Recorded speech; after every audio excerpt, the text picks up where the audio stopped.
जय हिंद दोस्तों, I hope आप सब लोग बहुत अच्छे होंगे और आपकी पढ़ाई बहुत अच्छी चल रही होगी। तो जैसा कि आप जान रहे हैं कि आप एग्ज़ाम में मोस्ट प्रोबेबली आपका एग्ज़ाम अप्रैल या मई में होने की संभावना है। तो उसी के विषय में मैंने सोचा क्यों ना लास्ट टाइम जो स्ट्रैटेजी होनी चाहिए आपकी, कि लास्ट टाइम आप कैसे अपने सब्जेक्ट को कवर करें, कैसे अपने स्कोर को बूस्ट अप करें। तो मैंने सोचा क्यों ना आपके लिए एक वीडियो बना दिया जाए जिससे कि आप थोड़ी-सा मोटिवेटेड फ़ील करें और अपने आप में थोड़ा जो भी कमी रह गई हो, उसको इम्प्रूव करके आप और अच्छे मार्क्स को गेन कर पाएँ। तो चलिए फिर सबसे पहले स्टार्ट करते हैं इसी विषय में। मैं आपको इस जॉब के बारे में ये बता दूँ कि ये मान के चलिए आपकी सबसे बहुत ही अच्छी जॉब है एज़ कम्पेयर टू आप अगर फ़ील्ड पे कोई जॉब लेना चाहते हैं, तो ऑफ़िस वाली जॉब बहुत अच्छी है। अगर आप कुछ आगे का सोच रहे हैं, सपोज़ दैट आगे आपको कुछ प्रिपरेशन करनी है या फिर आगे का आप कुछ करना चाहते हैं, तो बहुत ही अच्छी जॉब है। मतलब आपको इनफ टाइम मिल जाता है। आप अपना ऑफ़िस का काम खत्म करने के बाद आप अपने घर पे आएँगे, उसके बाद आपको जो करना है आप करिए, ठीक है?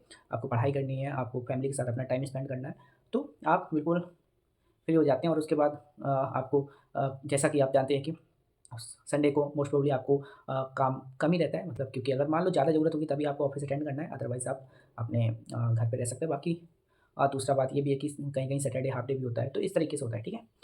तो चलिए फिर सबसे पहले स्टार्ट करते हैं। अब क्या स्ट्रैटेजी होनी चाहिए एटलीस्ट आपकी, ताकि आप अपने मार्क्स को और अच्छा गेन कर सकें, है ना?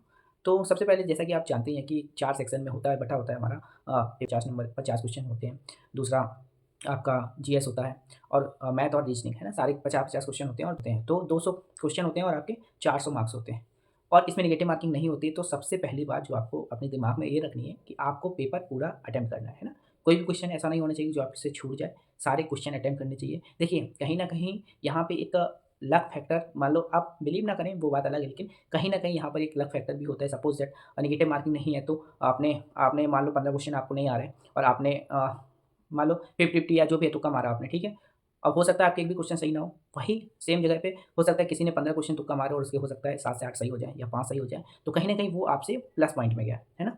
तो ये तो किस्मत की बात हुई, लेकिन इन सबको आपको साइड करना है क्योंकि चीज़ें जो होती हैं वो जो आपके ऊपर जो आप कर सकते हैं आप उस पर सोचिए कि आप क्या कर सकते हैं और जो जिस पे आपका कंट्रोल नहीं है वो तो आप छोड़ ही दीजिए कि जिस पे आपका कंट्रोल नहीं है उस पे आप कुछ नहीं कर सकते, ठीक है? तो ये डिपेंड करता है कि उस दिन किसका लक या किसकी किस्मत कितना साथ देती है ना? तो सबसे पहली कि आपको पेपर पूरा अटेम्प्ट करना है, एक भी क्वेश्चन आपको छोड़ना नहीं है, ठीक है? दूसरी बात, किसी को लगता है कि जैसे मान लो कि वो अभी घर पे एग्ज़ाम दे रहा है, ठीक है? तो 300, 310, 320 इतना स्कोर आ रहा है, ठीक है? तो अगर पेपर डिफरेंट शिफ्ट में होता है तो नॉर्मलाइज़ेशन भी एक अहम रोल अदा करता है। उसमें हो सकता है कि किसी को 5 नंबर, किसी को 10 नंबर इस हिसाब से मिल जाए, ठीक है? तो वो एक नॉर्मलाइज़ेशन का भी पॉइंट होता है। तो किसी को नहीं पता कि कितनी कट ऑफ जाएगी या क्या जाएगा, पेपर टफ आया तो कट ऑफ कम जाएगी, पेपर ईज़ी आया तो कट ऑफ ज़्यादा जाएगी, ठीक है? लेकिन अगर आपका स्कोर घर पे रह के अगर आपका 320, 325 इस तरीके से आ रहा है तो अच्छा कर रहे हैं। ऐसा मत सोचिए कि आप अच्छा नहीं कर रहे हैं, बहुत अच्छा कर रहे हैं। आप उसमें रैंक को देखिए, अगर आपकी रैंक आ रही है 100, 150, 200 इस तरीके से आ रही है तो मतलब आप अच्छी पोज़ीशन पे, है ना? क्योंकि मार्क्स कभी-कभी ऐसा होता है कि पेपर टफ होता है तो नंबर हमारे कम आते हैं, लेकिन अगर पेपर ईज़ी होता है तो नंबर हमारे ज़्यादा आते हैं, लेकिन रैंक हमारी कहीं न कहीं उसी लेवल पे वेरी करती रहती है। तो ये आपका क्लियर हुआ कि नंबर कम आ रहे हैं तो घबराना नहीं है। अगर आपको 300, 310, 320 इतना आ रहा है और पॉज़िटिव सोच के चलना है कि आप इससे और बेटर करें, है ना? लेकिन ये डिमोटिवेट नहीं होना है कि नंबर कम आ रहे हैं, ऐसा हो रहा है, वैसा हो रहा है, ठीक है?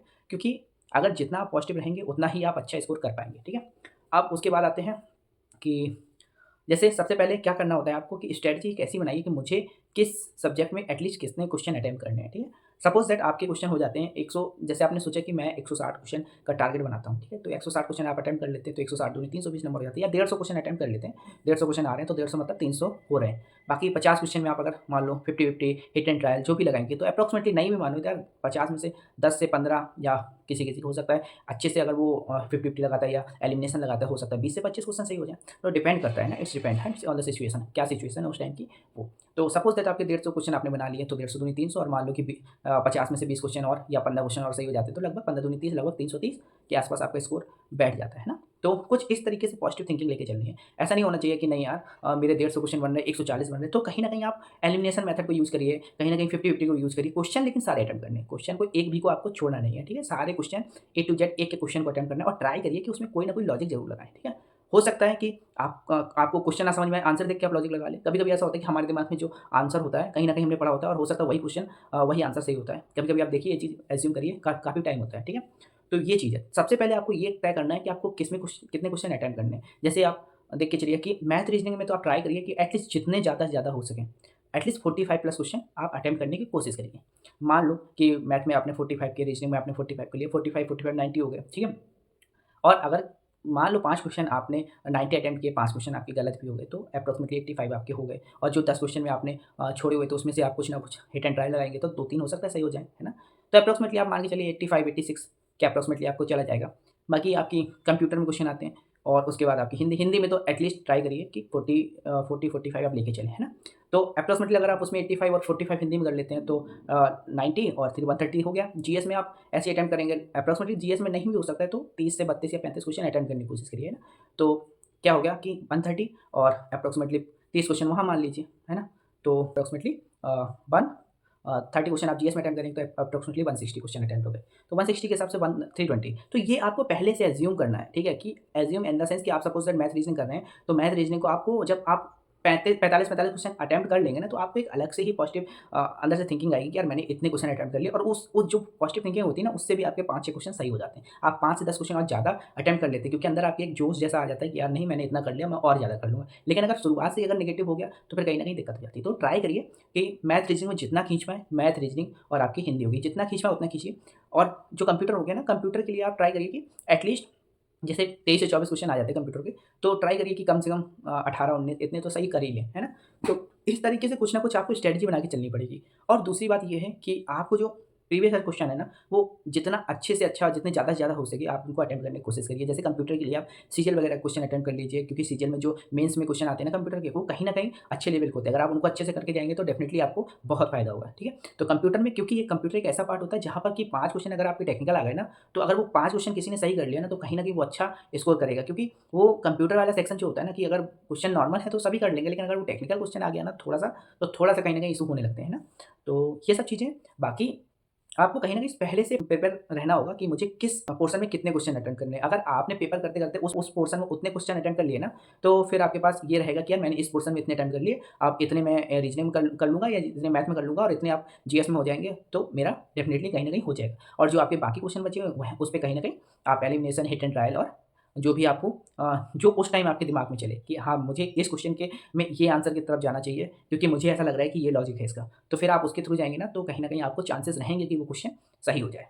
तो मेरे तरफ से बस यही सब चीज़ें हैं कि आपको घबराना बिल्कुल नहीं है कि यार मेरा नंबर क्या आ रहा है, क्या नहीं आ रहा है। जैसा आ रहा है उसको एक्सेप्ट करिए, जहाँ आपकी गलतियाँ हो रही हैं उनको एटलीस्ट एनालिसिस अच्छे से करिए। जैसे ऐसा होता है कि हमने पेपर तो दे लिया, हमने पेपर दिया, लेकिन एनालिसिस में हम कहीं न कहीं कमी छोड़ देते हैं। हम ऐसा सोचते हैं कि यार ठीक है, एनालिसिस यार कौन करेगा, ठीक है देख लेते हैं नंबर कितने आए, नंबर देख के बिल्कुल फ्री हो जाते हैं। यार अगर आप नंबर देख के फ्री हो गए, तो इसका मतलब ये है कि आपने फिर टेस्ट दिया ही क्यों था? सोच के देखिए, आपने टेस्ट दिया, आपके क्वेश्चन 150 सही है, उसके बाद आपके नंबर बन रहे 300, 310, उसके बाद आपने देखा कि यार 310 बन गए, ठीक है, मेरी रैंक आ गई 200, अब क्या करें? पेपर तक आप बहुत अच्छा माइंड मेकअप बनाए हुए थे और बहुत पूरा 100% जोश के साथ कर रहे थे, लेकिन पेपर जैसे ही हुआ, उसके बाद आपने क्या किया कि अरे ठीक है, अब घुमाते हैं, ऐसा कर लेते हैं, वैसा कर लेते हैं, और उसके बाद क्या होता है कि वो कहीं न कहीं आप छोड़ देते हैं। एक दिन छोड़ेंगे ना, दूसरे तीसरे दिन आप एनालिसिस नहीं करेंगे। फिर आप कहेंगे यार रहने देते हैं, ठीक है, और आलस करते-करते फिर छूट जाएगा। तो एनालिसिस बहुत ज़रूरी है। अगर आप एनालिसिस अच्छे से करेंगे, सपोज़ दैट कि आप किसी वेन डायग्राम वाला पोर्शन ले लीजिए, अगर आपका क्वेश्चन एक बार गलत हुआ, दूसरी बार आपने फिर से पढ़ दिया, फिर से वेन डायग्राम वाला ही क्वेश्चन गलत हुआ, तो कहीं न कहीं आपने एनालिसिस में कमी छोड़ी है। वो एनालिसिस आप जिस दिन बहुत अच्छा कर लेंगे ना कि भाई मुझे एनालिसिस अच्छे से करना है, आप अगला टेस्ट आप दीजिए जब पुराना एनालिसिस अच्छे से कर लीजिए। क्योंकि अगर आपने पिछला एनालिसिस नहीं किया, तो आपने सीखा क्या? कुछ नहीं सीखा। सीखना ज़रूरी है ना, अगर आप कोई चीज़ को अपना 100% दे रहे हैं ना, तो उससे क्या आपको पॉजिटिव रिज़ल्ट मिल रहे हैं, क्या आपको सीखना है, वो ज़रूरत है ना आपको, तो सीखिए उससे, है ना? और ट्राई करिए कि जितना ज़्यादा से ज़्यादा उसको एनालिसिस करेंगे ना, उतना आपको बेनिफिट होगा। तो यही सब कुछ चीज़ें थी आपके लिए। तो आपको पहले कुल मिला के देखो, सबका अलग-अलग चीज़ें हैं, किसी को मैथ ईज़ी लगती है, किसी को रीज़निंग ईज़ी लगती है, किसी को हिंदी ईज़ी लगती है। तो इट्स डिपेंड, है ना? सबके साथ सबका अलग-अलग है, ठीक है? ये पर्सन टू पर्सन वेरी करता है। तो हो सकता है कि किसी को मैथ अच्छी लगती हो, किसी को रीज़निंग अच्छी लगती है, लेकिन अब यहाँ पर अच्छे लगने से कुछ नहीं होगा, यहाँ पर आपको एक अच्छा जो नंबर है, वो आपको सब में गेन करना पड़ेगा, तभी आपका सिलेक्शन होगा। तो अब 1 डेढ़ महीने और सही, 2 महीने मैक्स टू मैक्स, तो इसी बीच आपका जो जितना आप अच्छा कर सकते हैं, अच्छा कर लीजिए। और एक चीज़ जो है, वो है रिवीज़न, जिस पे आपको सबसे ज़्यादा फ़ोकस करना है। देखो आप पढ़ कितना भी लो, कितना भी आप मटेरियल को इकट्ठा कर लो, लेकिन अगर जब तक आपका रिवीज़न नहीं होगा ना, तब तक आपका सब कुछ वेस्ट है। मीन्स रिवीज़न वो चीज़ है कि अगर आप लगातार किसी चीज़ को रिवीज़न करेंगे ना, और एक लिमिटेड चीज़ को रिवीज़न करेंगे, तो डेफ़िनिटली आप उसमें अच्छा स्कोर कर पाएँगे। कभी आपने देखा होगा कि आप 100 चीज़ें इकट्ठा करके रख लो, लेकिन पता चलता है कि 100 चीज़ें भी हमारी अच्छे से नहीं हुई, और हम जितना पढ़े थे उसके हिसाब से नंबर भी ना ला पाए। और वही जो बंदा केवल 20 से 25 चीज़ें पढ़ता है और उसी में अच्छे नंबर लेके आ जाता है, वो क्यों होता है? क्योंकि उसे पता है कि वो रिवीजन करेगा, और रिवीजन में वो जितना जितना रिवीजन करेगा उतना ही उसमें माहिर हो जाएगा। तो क्वांटिटी इकट्ठा करने से कुछ नहीं है, मीन्स क्वांटिटी आप कितना भी ले लो, कोई मतलब नहीं जब तक कि उसमें क्वालिटी ना हो। तो इसमें आप ये चीज़ देखिए कि क्वालिटी आपकी कितनी आ रही है। तो सबसे ज़्यादा मेरा मेरा मानना है कि आपको लास्ट टाइम पे रिवीजन पे फोकस करना चाहिए और जितना आप रिवीजन कर सकते हैं चीज़ों का रिवीजन करिए। जितना आप और प्रीवियस ईयर क्वेश्चन सॉल्व कर सकते हो उतने प्रीवियस ईयर क्वेश्चन सॉल्व करिए। और देखिए 100% चीज़ें तो कोई नहीं कर सकता। कहीं न कहीं आपको जो चीज़ ऐसी लगती हो कि लास्ट टाइम ऐसा लगे कि यार अब ये चीज़ मुझसे नहीं हो रही है, बहुत टफ लग रहा है। तो यार देखो ऐसा भी नहीं है कि सबको सब कुछ आता है, ठीक है? तो कुछ ना कुछ चीज़ें ऐसी होती हैं जो कभी न कुछ ना कुछ चीज़ें छूटती हैं। पर वो छोड़ना सही है क्योंकि अगर हमें लग रहा है कि यार वो क्वेश्चन तैयार ही नहीं हो पा रहे हैं, वो टॉपिक तैयार ही नहीं हो पा रहा है और उसके चक्कर में 2-3 टॉपिक और छूट जा रहे हैं, तो बेटर है आप 2-3 टॉपिक को कवर कर लीजिए, ठीक है? हो सकता है उस टॉपिक से क्वेश्चन ही ना आए या हो सकता है 1 क्वेश्चन आए और उन 2-3 टॉपिक से 2 क्वेश्चन आ जाएँ। तो मेरा मानना है कि लास्ट टाइम जब आपका ज़्यादा टाइम ना बचाओ, तो आप ये सोचिए कि आप किसमें बेटर कर सकते हैं, ठीक है? और जिसमें आपको लग रहा है कि इसमें डाउट है, नहीं हो पा रहा है बेटर, तो उस टॉपिक को छोड़ दीजिए, ठीक है? और जो आपको बहुत अच्छे से आते हैं, उनको और लगातार रिपीटेडली आप उसको प्रयास करिए कि और अच्छा कर लें आप। जिससे कि आप जब क्वेश्चन आप देखें ना, तो आपको एक बार में उसका आंसर आ जाए, तुरंत टिक कर लें। ये कॉन्फिडेंस बूस्ट अप करना है आपको। अपने अंदर ये कॉन्फिडेंस लेके आना है। कोई ऐसा भी नहीं है कि मैं परफेक्ट हूँ, ठीक है? ऐसा भी नहीं है या आप लोगों को मुझसे ज़्यादा आता आता होगा। आप लोग हो सकता है मुझसे ज़्यादा समझदार हो, ठीक है? तो बस जो मैंने फ़ॉलो किया, मैं कहीं न कहीं आपको वही चीज़ें बताता हूँ और ज़रूरी नहीं कि आपको यही चीज़ें फ़ॉलो करनी है। आपकी अलग स्ट्रैटेजी हो सकती है, आपका अलग तरीका हो सकता है, तो आप उन चीज़ों को फ़ॉलो करिए, ठीक है? अपने तरीके से स्ट्रैटेजी बनाइए, अपने तरीके बनाइए, अपने तरीके से क्वेश्चन को सॉल्व कीजिए। किसी दूसरे का अपने ऊपर ये मत करिए कि दूसरे का अपने ऊपर थोप रहे हैं आप, नहीं, अपने तरीके से करिए, ठीक है? आप खुद की स्ट्रैटेजी बनाइए। बाकी जॉब बहुत अच्छी है, यकीन मानिए आप इस जॉब में आके दुखी नहीं रहेंगे, ठीक है? अगर आपको आगे कुछ पढ़ना है, आगे कुछ करना है तो डेफ़िनिटली आप बहुत अच्छा करेंगे। तो इसी के साथ सेशन को एंड करते हैं। अगर इसके अलावा कोई डाउट है, कोई क्वेश्चन है तो आप कमेंट सेक्शन में पिन कर दीजिए। मैं आपके जवाब देने का पूरा-पूरा ट्राई करूँगा। फिर मिलते हैं नेक्स्ट वीडियो में, तब तक के लिए अपना ख्याल रखिए, खुश रहिए और all the best. Thank you.